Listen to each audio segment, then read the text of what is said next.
পটুয়াখালীর মির্জাগঞ্জে উপজেলা নির্বাচনের পর ঘোড়া প্রতীকের সমর্থকদের ২০টি ঘরবাড়ি ও আওয়ামী লীগ অফিস ভাঙচুর করা হয়েছে। এছাড়া ৫০ জনকে কুপিয়ে ও পিটিয়ে জখম করা হয়েছে। এসব হামলার অভিযোগ বিজয়ী প্রার্থী খান মোহাম্মদ আবু বক্কর সিদ্দিকের সমর্থকদের বিরুদ্ধে। মোহাম্মদ শফিকুল ইসলামের প্রতিবেদন জানাচ্ছেন পিন্টু হাজং। ঘূর্ণিঝড় রিমালের কারণে তৃতীয় ধাপের স্থগিত হওয়া উপকূলীয় ২২ উপজেলার সাথে ৯ জন ভোট হয় মির্জাগঞ্জেও। খান মোহাম্মদ আবু বকর সিদ্দিক কাপ্রিস মার্কায় ২৪,৮৫০ ভোট পেয়ে বিজয়ী হন।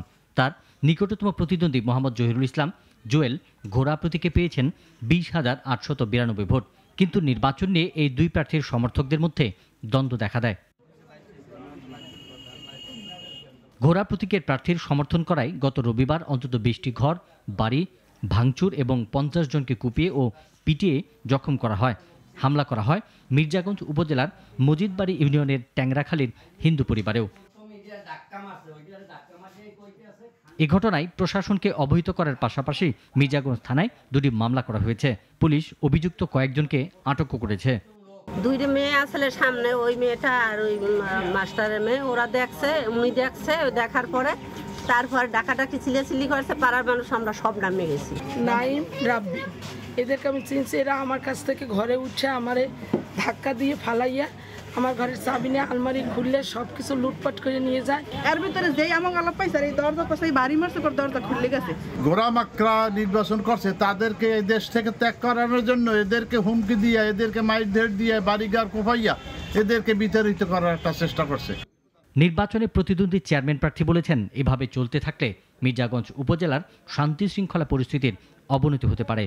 জয় পরাজয় নির্বাচনে থাকে, তা আমি আমার পরাজয় মেনে নিয়েছি।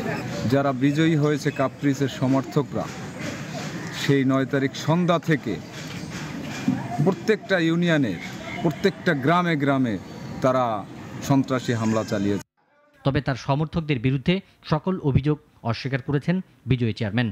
তারা আমার মানহানি করার জন্য বিশেষ করে তারা করেছে। আমি মনে করি যে তারা আমার এই যে সাপোর্ট জনজোয়ার দেখে তারা হিংসে করে তারা আমার বিরুদ্ধে এই ধরনের অপপ্রচার চালাচ্ছে। যে দু একটি জিনিস ক্ষেত্রে আমরা সত্যতা পেয়েছি, আমরা কিন্তু মামলাও নিয়েছি। আপনারা জানেন ইতিমধ্যে আমরা নির্বাচনের আগে এবং নির্বাচনের পরে অলরেডি 2টি মামলা নিয়েছি। আগে নিয়েছি 2টি, সর্বমোট 4টি মামলা কিন্তু আমরা নিয়েছি এবং আমরা ইতিমধ্যে বেশ কয়েকজন আসামিকে গ্রেপ্তারও করেছি। ভুক্তভোগীরা এই ঘটনার দৃষ্টান্তমূলক শাস্তি ও ভবিষ্যৎ নিরাপত্তার দাবি জানিয়েছেন প্রশাসনের কাছে। পিন্টু হাজং, নাগরিক।